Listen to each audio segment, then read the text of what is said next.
Rise of intermediaries. सबसे पहले intermediary का मतलब क्या होता है। इंटरमीडियरी का मतलब होता है कोई भी इंसान या कोई भी इंस्टीट्यूशन जो दो लोगों के बीच में आ रहा है। ओके, नाउ आगे बढ़ते हैं। Intermediaries played a prominent role in the promotion of trade.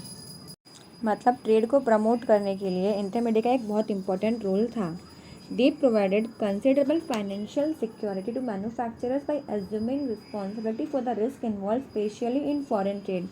वो क्या कर रहे थे, फाइनेंशियल सिक्योरिटी दे रहे थे किसको, जो भी मैन्युफैक्चर कर रहा है उसको। कैसे दे रहे थे, कोई भी जो रिस्क इन्वॉल्व है उसकी रिस्पॉन्सिबिलिटी लेके, स्पेशली कहाँ पे, फॉरेन ट्रेड में, क्योंकि अपने को फॉरेन ट्रेड बढ़ाना था।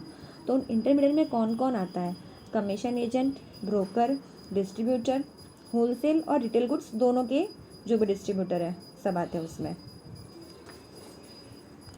An expanding trade brought in huge amounts of silver bullion into Asia and a large share of that bullion gravitated towards India. Trade बढ़ा, उससे क्या हुआ, बहुत ज़्यादा सिल्वर बुलियन आया एशिया में और उससे से बहुत ज़्यादा उसका पार्ट कहाँ आया, इंडिया में आया। सिल्वर बुलियन का मतलब होता है silver in the form of bars, coins, round और some other form. The institution of Jagat Seths also developed and exercised great influence during the Mughal period and the days of East India Company. उस समय और क्या develop हुआ, जगत सेठ का institution, उन्होंने बहुत इन्फ्लुएंस किया मुगल पीरियड में और ईस्ट इंडिया कंपनी के जो डेज थे उस समय उन्होंने बहुत असर दिया अपना। Bankers began to act as a trustees and executives of endowments.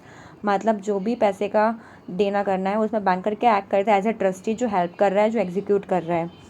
Foreign trade was finance by loan. Foreign trade कैसे फाइनेंस हो रही थी, लोन से फाइनेंस हो रही थी, लेकिन रेट ऑफ इंटरेस्ट जो था वो बहुत ज़्यादा था क्योंकि उसमें रिस्क भी बहुत ज़्यादा था, तो ऑफकोर्स रेट ऑफ इंटरेस्ट तो ज़्यादा होना ही है। आगे, the emergence of credit transactions and availability of loans and advances enhanced commercial operations.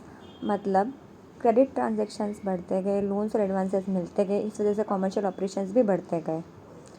आगे, the Indian subcontinent enjoyed the fruits of favourable balance of trade where exports exceeded import with large margin and the indigenous banking system benefited the manufacturers, traders and merchants with additional capital funds for expansion and development। मतलब क्या हुआ, हमारे India में जो भी balance of trade है वो favourable था क्योंकि एक्सपोर्ट इम्पोर्ट से ज़्यादा हो रहे थे और मार्जिन अच्छा था।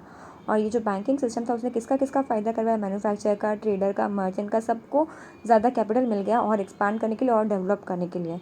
फिर क्या हुआ, commercial and industrial bank later evolve to finance trade and commerce.